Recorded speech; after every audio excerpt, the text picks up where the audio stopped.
संगत जी, थोड़ा ठहरिए। इन शब्दों को केवल सुनिए मत, इन्हें अपने भीतर उतरने दीजिए।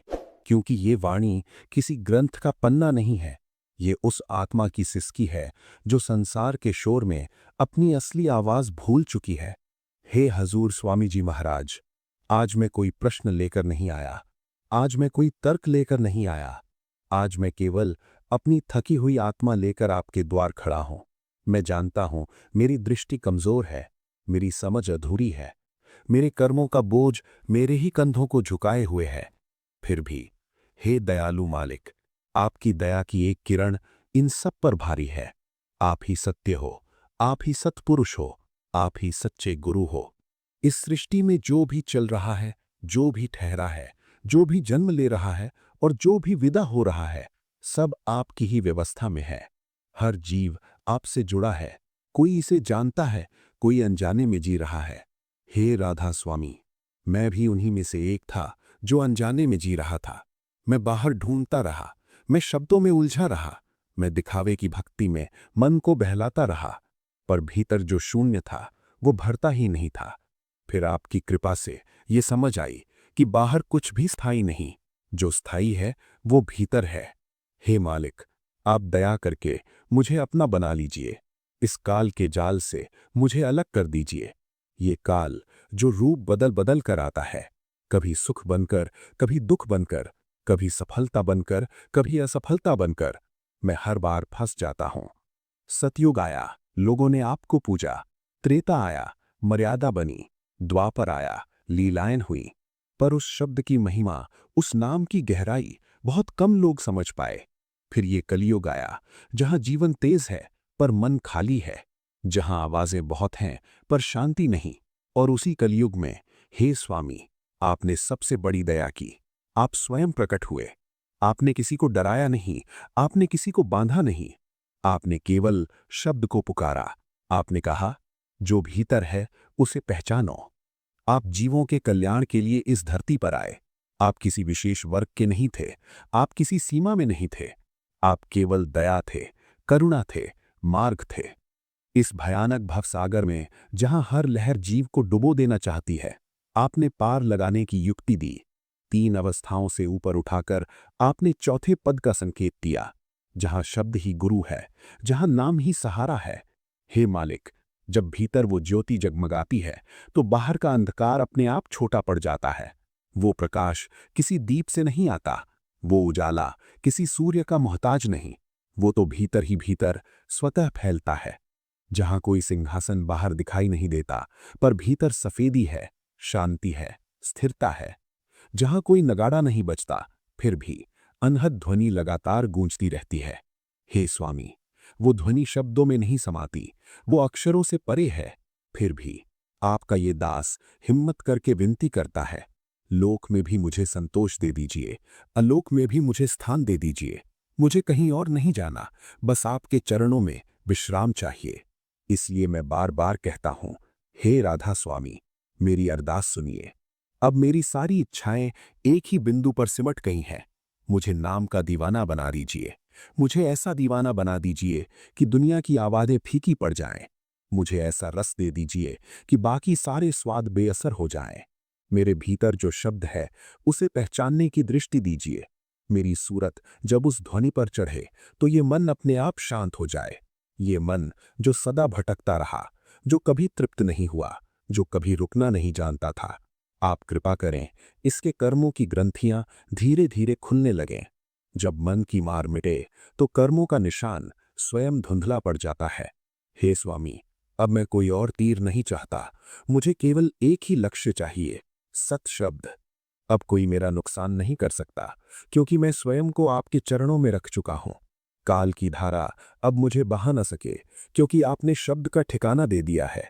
मेरा मन अब झुक गया है, ये थक चुका है, ये सीख चुका है।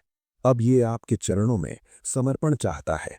और इसी गहराई में, इसी मौन में कर्म की वो सच्चाई धीरे धीरे उजागर होने लगती है, जिसे कोई टाल नहीं सकता, जिसे कोई बदल नहीं सकता। और यहीं से अगली अनुभूति स्वतः जन्म लेने लगती है।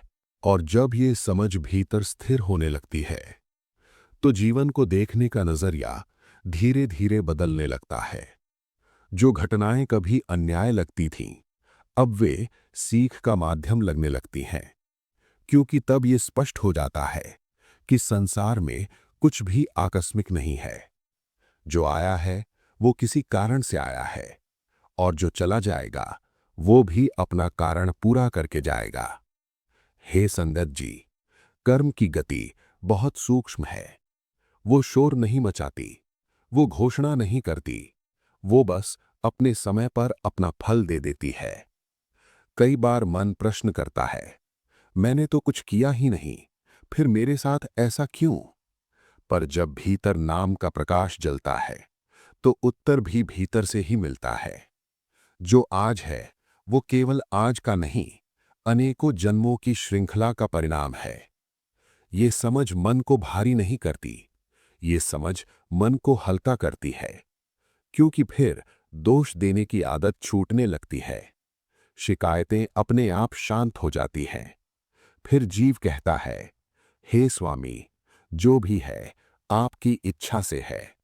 और यही वाक्य मन को अभय बना देता है। कबीर साहिब ने इसीलिए कहा था कि संसार कर्मों की रंगशाला है। हर कोई अपना अपना पात्र निभा रहा है। कोई राजा बनकर, कोई सेवक बनकर, कोई सम्मान पाकर, कोई अपमान सहकर, पर मंच से कोई नहीं बचता। हे संगत जी, ये सत्य कठोर नहीं है, ये सत्य मुक्ति देने वाला है। क्योंकि जब ये समझ आती है तब अहंकार धीरे धीरे गलने लगता है, और जहां अहंकार पिघलता है वहीं भक्ति जन्म लेती है। मीराबाई इसी अवस्था की प्रतीक है। उन्होंने देखा कि संसार स्थायी नहीं है, रिश्ते बदलते हैं, वचन टूटते हैं, सम्मान भी समय के साथ रूप बदल लेता है, पर एक नाम जो नहीं बदलता वो है प्रेम का नाम, वो है राम का नाम, वो है स्वामी का शब्द। कबीर ने उसी को पकड़ा और बाकी सब छूटता चला गया। हे राधा स्वामी, आप भी यही मार्ग दिखाते हैं। आप कहते हैं, सब निभाओ पर भीतर से मुक्त रहो। जब जीव नाम से जुड़ता है तो संसार उस पर अधिकार नहीं कर पाता। वो हंसता भी है, वो रोता भी है, पर भीतर एक स्थिरता बनी रहती है, क्योंकि भीतर शब्द का सहारा होता है। हे संगत जी, ये मार्ग दिखाने का नहीं है, ये मार्ग चलने का है। कोई दूसरे के अनुभव से पूरा नहीं सीख सकता। हर जीव को स्वयं बैठना पड़ता है, स्वयं सुनना पड़ता है, स्वयं अनुभव करना पड़ता है। शुरुआत में मन भागता है, स्मृतियां आती हैं, विचार सताते हैं, पर जो धैर्य रखता है, जो रोज स्वामी को याद करता है, उसके भीतर धीरे धीरे मौन उतरने लगता है। और उस मौन में एक दिन वो ध्वनि सुनाई देती है जो बाहर नहीं, भीतर से आती है। न कोई वाद्य, न कोई स्वर, फिर भी स्पष्ट, जीवंत, आकर्षक। हे मालिक, वही ध्वनि जीव को कर्मों से ऊपर उठाती है, वही ध्वनि दर को काटती है, वही ध्वनि आत्मा को घर की याद दिलाती है। जब ये अनुभव थोड़ा सा भी मन में उतरता है तो जीवन बदलना शुरू हो जाता है। क्रोध कम होने लगता है, लोभ ढीला पड़ने लगता है, ईर्ष्या अपनी पकड़ खोने लगती है, और भीतर एक नई करुणा जन्म लेती है।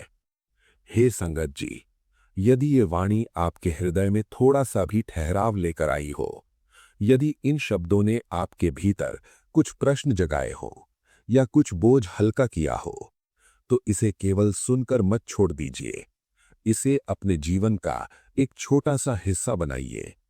और यदि आप चाहते हैं कि ये सतनाम की धुन और जीवों तक पहुंचे, तो इस वीडियो को लाइक अवश्य कीजिए। यदि आपके मन में किसी अपने का चेहरा उभर आए जिसे ये शांति मिल सकती है, तो इसे शेयर कीजिए। और यदि आप नियमित रूप से ऐसी ही ध्यानात्मक, शांत, अंतर को छूने वाली वाणियां सुनना चाहते हैं, तो हमारे चैनल सतनाम धुन को सब्सक्राइब करना ना भूलें। कमेंट में राधा स्वामी जरूर लिखिए, और ये भी बताइए कि आप किस स्थान से इस सतनाम की धुन से जुड़े हैं। स्वामी आप सभी पर कृपा बनाए रखें। आपके भीतर नाम की लौ सदैव जलती रहे। राधा स्वामी जी। और जब ये स्मरण दिन ब दिन गहरा होने लगता है तो जीवन के छोटे छोटे क्षण भी असाधारण लगने लगते हैं। सुबह की पहली सांस में एक कृतज्ञता होती है, रात की अंतिम दृष्टि में एक समर्पण होता है। अब प्रार्थना केवल शब्दों तक सीमित नहीं रहती, अब प्रार्थना जीने का तरीका बन जाती है। हे संगत जी, इस अवस्था में जीव किसी से कुछ मांगता नहीं, वो केवल स्वीकार करता है। जो मिला उसे भी, जो नहीं मिला उसे भी, क्योंकि भीतर ये भरोसा बैठ जाता है कि जो भी हुआ है, जो भी हो रहा है और जो भी होगा, सब स्वामी की देखरेख में है। हे राधा स्वामी, आपकी इस देखरेख का एहसास सबसे बड़ी सुरक्षा है। जहां पहले मन भविष्य से डरता था, वहां अब एक शांति बस जाती है। जहां पहले बीते कल का बोझ था, वहां अब अनुभव की समझ रहती है। कर्म अब डर नहीं देते, कर्म अब दुश्मन नहीं लगते, वे तो यात्रा के पत्थर बन जाते हैं जिन पर चलकर जीव आगे बढ़ता है। हे संगत जी, जब ये दृष्टि बदलती है तो रिश्ते भी बदल जाते हैं। अब अपेक्षाएं कम होती हैं, अब शिकायतें कम होती हैं, अब मौन अधिक मूल्यवान लगता है, क्योंकि भीतर एक संवाद निरंतर चल रहा होता है। वो संवाद बोलने का नहीं, सुनने का होता है। वो ध्वनि जिसे कोई और नहीं सुनता, जीव के लिए मार्गदर्शक बन जाती है। हे मालिक, ये ध्वनि कभी आदेश नहीं देती, ये कभी डराती नहीं, ये बस संकेत करती है, ये बस स्मरण कराती है कि तू अकेला नहीं है, कि तू भटका हुआ नहीं है, कि तू घर की ओर ही बढ़ रहा है। इस अवस्था में साधना बोझ नहीं लगती, ध्यान प्रयास नहीं लगता, सब कुछ स्वाभाविक होने लगता है। जैसे नदी बहने के लिए कोई योजना नहीं बनाती, वैसे ही जीव नाम में बहने लगता है। हे संगत जी, यही वो बिंदु है जहां अहंकार सबसे अधिक शांत होता है, क्योंकि अब कुछ साबित नहीं करना होता, किसी से आगे नहीं निकलना होता, बस सत्य के साथ चलते रहना होता है। और सत्य कभी शोर नहीं करता, वो सदा मौन में बोलता है। हे राधा स्वामी, आपकी शरण में आकर जीव ये भी सीखता है कि खोना भी कभी कभी पाना ही होता है। जो छूट गया वो शायद रास्ते का बोझ था, जो रह गया वो शायद आवश्यक था। इस समझ के साथ मन हल्का हो जाता है, हृदय खुलने लगता है। फिर करुणा केवल शब्द नहीं रहती, वो व्यवहार बन जाती है। दूसरों की भूलें बड़ी नहीं लगती, अपनी भूलें स्पष्ट दिखने लगती हैं, और यहीं से सच्चा परिवर्तन शुरू होता है। हे संगत जी, ये मार्ग भीतर का है, इसे कोई दिखा नहीं सकता, पर जो इस पर चलता है वो अकेला भी नहीं रहता, क्योंकि हर कदम पर स्वामी की कृपा साथ चलती है। कभी सहारे की तरह, कभी शक्ति की तरह, कभी मौन आश्वासन की तरह। और एक दिन जब जीव पीछे मुड़कर देखता है तो उसे समझ आता है कि जिन रास्तों को वो कठिन समझता था वही उसे यहां तक लाए, और जिन क्षणों को वो व्यर्थ समझता था वही उसे अंदर से मजबूत बनाते रहे। हे राधा स्वामी, इसी अनुभूति में मन नतमस्तक हो जाता है। कोई शब्द नहीं बचते, कोई प्रश्न नहीं बचता, बस एक शांत स्वीकृति रहती है, और उसी स्वीकृति में जीवन अपने आप प्रार्थना बन जाता है। ये वाणी इसी भाव में थोड़ा और ठहरती है, ताकि ये स्मरण आपके भीतर और गहराई से बस सके। राधा स्वामी जी।